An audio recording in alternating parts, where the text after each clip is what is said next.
전직 국회의원 보좌관, 전직 정치 전문 기자와 함께 정치권 상황에 거침없이 하이킥을 날리는 정치 토크쇼 거침없이 하이킥.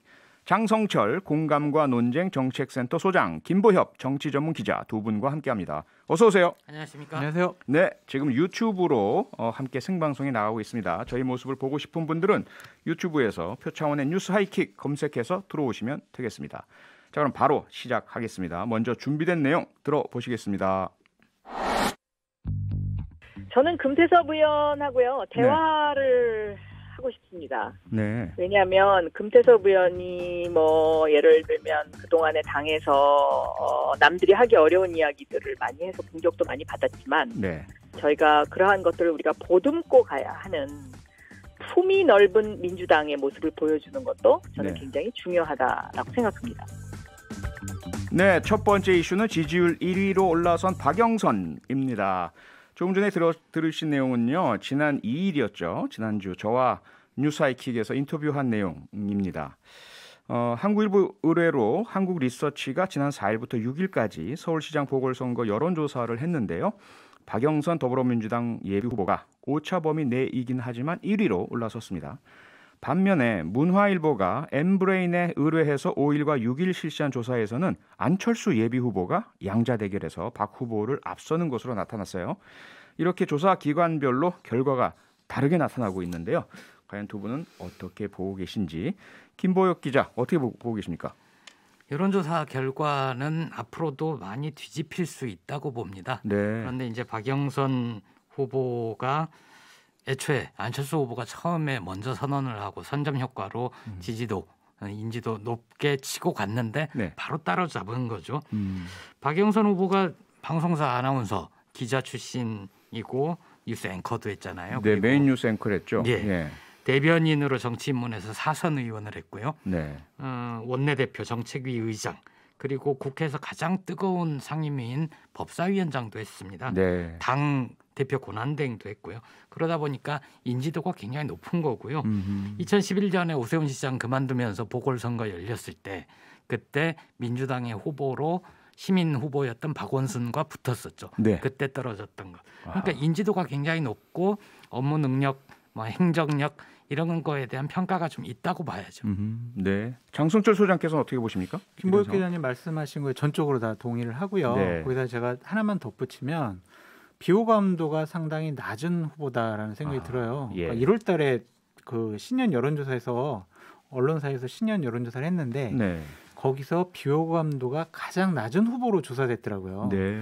그런 거 보면 외연 확장이 상당히 가능하다. 아하. 캠페인만 잘하면 네. 상당히 의외의 결과도 나올 수 있다라고 보여지네요. 그 비호감도가 낮은 경우 대개 인지도가 또 낮은 경우가 많잖아요. 그렇죠. 비호감도가 높은데 상당히 널리 알려져 있는. 네. 그런데 박영선 후보는 좀 독특해요. 비호감도도 낮고 인지도도 높고. 그렇죠. 안철수 대표를 우리나라 국민 중에 모르는 분이 별로 없을 텐데 그렇죠. 그렇죠. 그 당시 조사를 보면은요. 예. 안철수 대표의 비호감도가 제일 높았어요. 아. 그런 거 보면 많이 알려졌다고 그래서 호감도가 높거나 낮거나 이거를 판별할 수는 없을 것 같아요. 다른 문제다. 그렇죠. 예. 그래서 안철수 대표 같은 경우에는 어떻게 정말 외연 확장이 가능할 것이냐라는 네. 의구심을 받을 수 있을 것 같고 야권 후보로서 지금 분류가 되고 있기 때문에 네. 서울시장 여론조사를 해보면 좀 높게 나오지만 네. 실질적으로 선거 전에 들어가서는 어떠한 결과를 가져올지 솔직히 잘 모르겠습니다. 아하. 두 분을 자, 비교하면 안철수 후보 같은 경우에는 좀 이 거울 효과라고 해야 될까요? 버블 효과. 뭔가에 거품 효과. 반사하는 그런 게 좀 있는 것 아, 같아요. 거울 효과요? 예전에 아, 예. 안철수 현상이라고 표현됐을 때도 네. 그 정치에 대해서 실망한 뭔가 새로워졌으면 좋겠다는 시민들의 기대를 반영한 측면이 있었고요. 그렇죠. 최근에 그렇죠. 높은 지지율 역시도 민주당이 아닌 여당이 아니었으면 좋겠다라는 그런 기대가 반영된 거였지 안철수 후보 자신이 탄탄하게 쌓아올린 지지도 이런 것과는 좀 거리가 먼 것 같고요. 네. 반면 박영선 후보는 어쨌든 그동안 오랜 정치 경력 또 그 정부의 중소벤처 기업부 기업부 장관. 장관으로서의 보여준 뭔가 능력이 있는 거잖아요. 이게 쌓아온 것 그런 차이가 좀 있어 보입니다. 네. 너무 박영수 장관 편만 드는 거 아니에요? 예, 뭐 다음 질문이 이게 민주당의 문제를 지적하는 부분이니까요. 네. 근데 참 아직까지는 이해하기 좀 어려운 현상이 뭐냐면 같은 조사에서요. 네. 정권 심판론이 48.3%입니다. 네. 거의 이제 절반 가까이 네. 됐고요. 반면에 국정 안정이 필요하다라는 것은 42.9%. 물론 이제 오차범위 내이긴 하지만 정권 심판론이 더 우세한 여론조사 결과예요. 네. 10개월 전에는 네. 전혀 그렇지 않았습니다. 10개월 전에는 정권 심판론이 33%에 불과했어요. 1년 사이에 15%가 높아진 거거든요. 네. 그만큼 여당에 대한 어떤 불만, 비판 여론이 높은데 후보는 박영선 후보는 당연히 여당 후보인 걸 다 아는데도 이렇게 개인의 지지율이 높다, 1위로 계속 나오고 있다. 어떻게 봐야 됩니까? 세네 가지 이유가 있는 것 같아요. 하나는 박영선 장관의 개인적인 호감도가 네. 민주당이 갖고 있는 호감도보다는 높다라는 것인 것 같고요. 그러니까 그런 개인적인 인기가 높다라고 보여지고요. 또 예. 하나는 컨벤션 효과가 있는 것 같아요. 컨벤션 효과. 네, 한 일주일 전인가요? 한 열흘 전에 이제 선언을 하셨잖아요. 네. 그래서 상당히 우호적인 기사들이 많이 나갔고 언론의 주목도도 높아졌습니다. 네. 그런 거에 대한 효과가 있는 것 같고 또 하나는 야권의 서울시장 후보가 지금 명확히 정해지지 않았어요. 아직 안철수, 오세훈, 나경원 누가 될까? 막 이래가지고 서로 막 갈리고 있어요. 아하. 서로 또 치고받고 싸우고 있고 네. 그런 야권이 분열돼 있는 것도 하나의 현상이 아닐까라는 생각이 듭니다. 아킬레스건이 있어요. 아까 뭐죠? 이제 표디님 말씀하신 것처럼 예. 정권 심판론, 정권 견제론이 상당히 높아요. 네. 지금 이 조사는 최저치로 조사된 것 같아요. 아하. 50% 훨씬 넘는 조사도 많이 나와 있잖아요. 네. 이러한 부분을 박영선 후보가 개인적인 이미지와 실력으로 극복할 수가 있는지 그 부분은 쭉 판단해 봐야 될 것 같습니다. 네. 근데 우리가 이렇게 얘기하다 보면 네. 마치 민주당은 박영선 후보로 결정된 것처럼 예. 우상호 후보가 몹시 서운해할 대화를 나누고 있습니다. 화를 많이 낼 것 같은데요. 그러니까 나는 왜 빼고 얘기도 예. 안 해. 뭐 제가 이런. 지난주에도 예. 우상호 후보가 지금 열세에 있지만 꼭 그렇게 끝까지 결과가 갈 거라고. 열세예요. 열세는 맞죠. 여론조사로 다 나와요. 열세는 명백하게 맞는데. 냉철하게 보자 예, 현실을. 예. 그런데 김보혁 기자께서는 가능성과 예. 또 아직 결정되지 않은 이 경선 상황 여전히 지켜봐야 된다 이거잖아요. 아니, 근데 너무 이런 확정적으로 면이 있어요. 얘기하면 안 된다는 된다. 거죠. 예. 그러니까 이제 이것도 좋고 저것도 좋고 이럴 수도 있고 저럴 수도 있다라고 말씀드린 게 네. 가장 안전하고 좋긴 한데 음흠. 저는 그냥 정치권에서 한 25년 있는 그 예. 감과 판단으로 솔직하게. 솔직하게 말씀드리는 거침없이. 게 음흠. 우리 하이킥다운 방송 평론이 아닐까라는 생각이 듭니다. 그러게요. 그러니까 민주당 후보는 이미 결정돼 있고 음흠. 야권의 후보는 아직 결정돼 있지 않은 거다. 네. 야권도 솔직히 직설적으로 말씀드릴게요. 그건 장성철 소장의 의견이시고 네. 김보혁 기자께서는 의견입니까 희망입니까? 아니요, 저는 솔직하게. 의견입니다. 의견입니까? 네. 확실하게 아직은 두고 봐야 된다. 그렇습니다. 알겠습니다. 우리 여기까지 일단 좀 보고요. 그 다음에 이제 역시 관심을 계속 끌 수밖에 없는 것이 대선이잖아요. 대선도 얼마 안 남았습니다.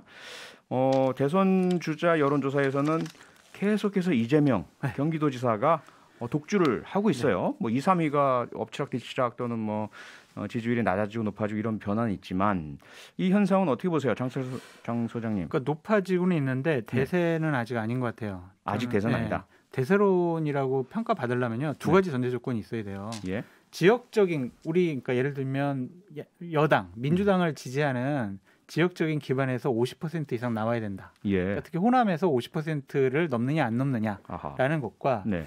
민주당 등 여권을 지지하는 계층에서 음흠. 50%가 넘느냐 안 넘느냐 그걸 두 개를 봐야 돼요. 네. 근데 아직은 그 정도까지는 아니고 대략 30%뭐 조금 내외인 것 같아요. 음흠. 그런 거 보면 오르고는 있지만 네. 대세는 아니다. 한계에 부닥친 거 아니냐라는 생각이 들어요. 아하. 어찌 보면 현 시점이 이재명 지사가 가장 높은 지지율을 기록하는 것 같다라는 오를 생각이 만큼 들고, 올랐다? 예. 왜냐하면 이제 견제가 들어가잖아요. 네.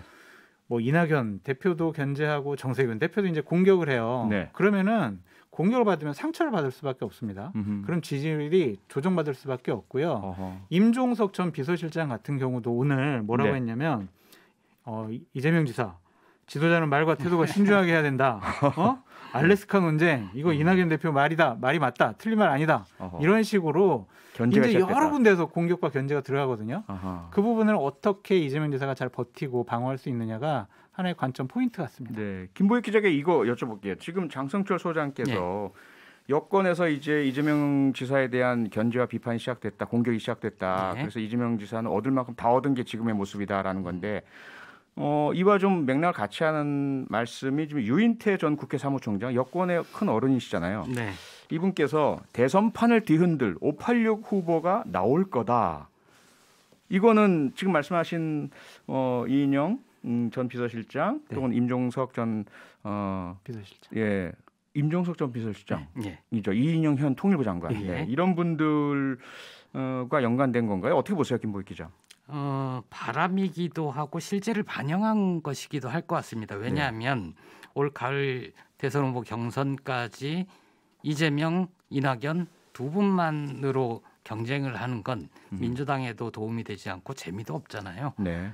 그래서 아마 다른 후보들이 뛰어들 거다. 아하. 이런 걸 얘기를 한 거고 정보도 있겠죠. 네. 말씀하신 대로 임종석 전 비서실장도 제가 직접 들은 걸로는 대선 출마 여부를 고민하고 있다. 고민하고 있다. 예, 이렇게 얘기를 했었고요. 그리고 전에 듣기로는 그 민주당의 핵심 지지층, 네. 대의원, 핵심 당원들 이렇게 여러 단위로 만나고 있다고 얘기를 들었습니다. 예. 그리고 이인영 통일부 장관 경우도 생각은 있겠죠. 근데 이제 이인영 통일부 장관은 뭔가를 하려면 업적, 성과가 있어야 될 거 아닙니까? 그러게요. 그때까지 남북 관계에서 획기적인 변화가 있고 거기에서 뭔가 리더십을 보여줄 수 있을까? 네. 이게 문제가 될 거고 이름 나오지는 않았지만 이광재 의원도 네네. 강원도지사 지냈었고 이번 총선 때 정치적으로 재기를 한 거지 않습니까? 네. 그분도 뭔가 꿈틀거리고 있다고 얘기를 들었고 아하. 그리고 대법원 판결 여부에 따라서 크게 좌우되겠지만 김경수 경남도지사 아하. 그러니까 여러 명의 후보군들이 있죠. 예. 그러면 지금 4분 정도를 언급해 주셨어요. 네. 이분들이 다인가요? 혹시 김보익 기자 이렇게 숨겨두고 계신? 예. 아니 뭐 한 대선 주자가 있다면. 주머니 돌입니까? 어떻게 숨겨둘 수가 있겠습니까? 잘 아시잖아요. 그래도 이분들 정도. 이분들 정도다. 예. 아하, 알겠습니다. 앞서 저희가 언급해드린 여론조사는요. 중앙선거 여론조사심의위원회 홈페이지를 참조하시면 더 자세한 내용을 여러분이 확인하실 수가 있습니다. 그러면은 잠시 광고 듣고 거침없이 하이킥 계속 이어가겠습니다. 거침없이 하이킥 김보협 기자, 장성철 소장과 함께하고 있습니다. 오늘 두 번째 이슈 역시 준비된 내용부터 들어보시죠. 이렇게 관심이 있는 것이 유지가 돼야 되기 때문에 설 전에 좀 토론이 됐든 뭐를 시작했으면 좋겠다는 말씀을 드렸고 서로 선의의 경쟁을 하는 동료 아니겠습니까? 정책 경쟁 그리고 비전 경쟁을 통해서 야권은 다르구나 그런 모습을. 네, 금태섭 예비후보 그리고 안철수 대표 목소리 들으셨습니다. 두 번째 이슈는요. 격돌하는 야권 주자들입니다. 야권이 국민의힘 진영과 안철수 대표가 있는 소위 제3지대 진영 이렇게 투 트랙으로 경선 일정을 시작했습니다. 각각 대표를 뽑은 다음에 3월에 최종 후보를 결승전을 가진다는 그런 계획이죠. 과연 이러한 경선 과정이 서울 시민들의 관심, 이목 이끌어낼 수 있을까요? 어떻게 보십니까? 김보익 기자. 지난주 방송에서 제가 제3지대 경선 가능성 높지 않다라고 단정적으로 말씀드렸는데 그랬었죠? 일단 시동은 걸었고 네. 진도가 나가고 있는 것 같습니다. 예. 제가 그렇게 말씀드렸던 거는 안철수 대표 의중에 야권의 단일화는 굉장히 강하지만 그만큼 강한 게 단일화는 나로 뭐 이런 게 강하거든요. 네. 그러다 보니까 그런 게 앞서면 쉽지 않을 거다라고 판단을 했습니다. 왜냐하면 금태섭 후보는 자기가 보기에 체급이 안 맞잖아요. 네. 근데 이제 어쨌든 경선을 하면 토론도 하고 주목도를 높일 수 있을 거다라고 판단을 한 것 같습니다. 근데 저는 사실 걱정이 되는 게 2017년 대선 생각을 해보면 안철수 후보가 스스로 토론회에서 좀 몰라 그랬어요. 그랬었죠. 나중에 조롱에 가까운 비판을 받은 게 상대 후보들이 공격을 해서가 아니라 그 공격을 방어하는 과정에서 안철수 후보가 얘기한 것들이 굉장히 안철수 후보에 대한 그 지지도를 떨어뜨리고 떨어뜨리는. 비호감도를 높였었던 게 있거든요. 네. 마찬가지로 안철수 후보가 토론회를 통해서 또 그러지 않을까라는 우려가 좀 있습니다. 왜냐하면 네. 제가 보기에 그때보다 정치인으로서 대선 주자로서 서울시장 후보로서 굉장히 성장을 했는가? 제가 보기엔 별로 그렇지 않은 것 같거든요. 말씀을 좀 해주시겠지만. 장성철 소장께서는 반대로 반드시 단일화가 된다 이렇게 단언을 하셨어요. 네. 지금 현재 이러한 경선 과정 여전히 예상대로 가고 있다 이렇게 보십니까? 하고 있죠. 네. 어쨌든 안철수, 금태섭 이 두 분도 핫한 인물들이잖아요. 네. 지금 어쨌든 지지율 1등 나오는 분들이고 금태섭 뭐 전우원 같은 경우도 국민적인 관심사가 있는 분이기 때문에 네. 경선 과정에서 무슨 얘기를 하는지 서울 시민들이 귀 기울여 들을 것 같다라는 생각이 들고요. 예.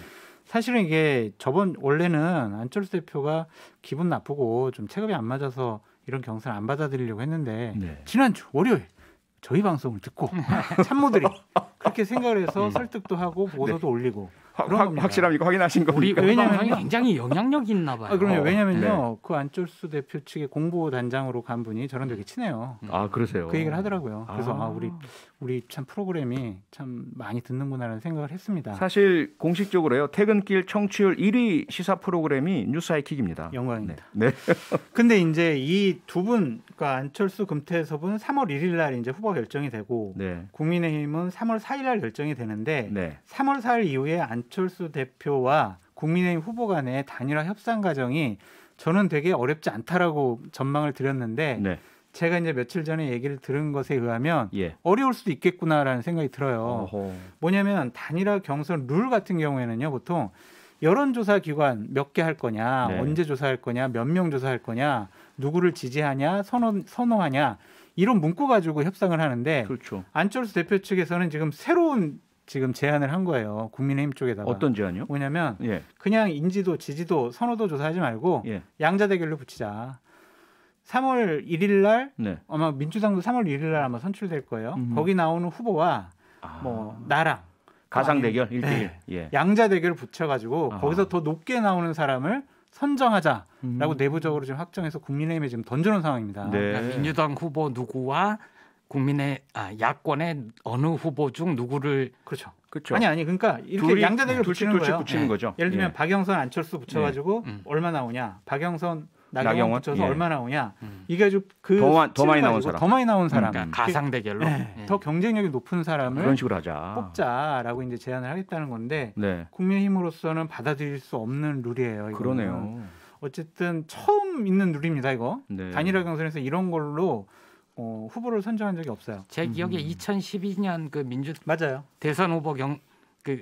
당시에도 단일화 과정, 협상 안철수 과정. 문재인 단일화 협상 과정에서도 아마 그 안철수 문제가 이런 식의 제안을 동일하게 유사한 나왔을 문제가. 거예요. 그러다가 네. 이제 그게 잘 안 됐었거든요. 그 룰대로 안 했어요. 근데 이번에 안철수 대표가 이런 쪽을 계속 강하게 고집을 하면 네. 룰 협상도 쉽지 않을 것 같다는 생각이 드네요. 아하. 그럼에도 불구하고 단일화는 될 겁니다. 될 거다. 근데 조금 전에 이제 김보혁 기자 이런 말씀 주셨어요. 안철수 대표의 마음속에는 단일화가 꼭 필요하다는 것과 네.